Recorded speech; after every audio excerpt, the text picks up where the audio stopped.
कि निकाह नहीं हो सकता, क्योंकि ये निकाह झूठ बोलकर पढ़वाया जा रहा है। अगर वो इस घर में कदम नहीं रखेंगे ना, तो मेरे कदम इस घर से बाहर चले जाएंगे। कैसे भूल सकता हूँ अपनी पहली एनिवर्सरी, और मुझे बिल्कुल याद है, बिल्कुल याद। तुम्हारा गिफ्ट लिया हुआ मैंने, और बहुत बड़ा सरप्राइज है। अपनी राय बदलने पे मजबूर मत करें। इज्जत से बुलाकर बात करनी है या फिर मैं खुद कोई फैसला कर लूं? तो अब आपने ये तरीका निकाला है मुझे जैन के खिलाफ करने का। क्या बात कर रहे हैं? क्या पागल हो गया तुम्हारा बेटा?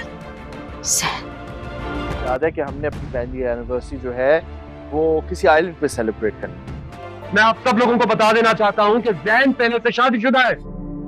कि मैं हन्नान से कोर्ट मैरिज कर लूंगी। ये बहुत इज्जत करती हूँ, इसलिए प्लीज जैन क्या है क्या नहीं ये मैं आपसे ज्यादा अच्छी तरीके से जानती हूँ। याद है ना क्या कहा था मैंने? सोच लें। वलीद क्या कह रहे हो तुम? बिल्कुल सच कह रहा हूँ मैं माँ। वलीद और उसकी माँ जैसे ही मायदा के घर आएंगे, मायदा उन्हें ये खबर देगी कि कल ही मनाहिल और जैन का निकाह होने वाला है। वलीद जैसे ही बाहर जाएगा, आगे से जैन अपनी पहली बीवी से बात कर रहा होगा। जैन जिस तरह से बात कर रहा होगा, उसके बाद वलीद को समझ आ जाएगा कि वह पहले से ही शादीशुदा है। इसीलिए जैसे ही वो ये बात मनाहिल को बताने के लिए जाएगा कि जैन तुमसे झूठ बोल रहा है और वह पहले से ही शादीशुदा है, लेकिन मनाहिल उसकी कोई भी बात सुनने के लिए तैयार ही नहीं होगी। वो यही समझेगी कि वलीद उसे पसंद करता है, तो शायद इस तरह का तरीका इस्तेमाल कर रहा है ये, ताकि उसकी और जैन की शादी ना हो सके।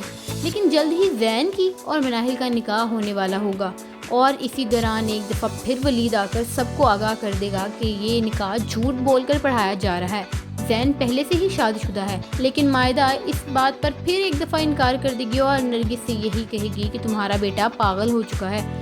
दूसरी तरफ जैन के चेहरे पर तो हवाइयाँ उड़ी होगी, लेकिन मनाहिल आगे से बढ़कर वलीद को कह देगी कि वो जैन से ही शादी करेगी, चाहे कुछ भी हो जाए। और इस तरह से मनाहिल और जैन का निकाह हो ही जाएगा।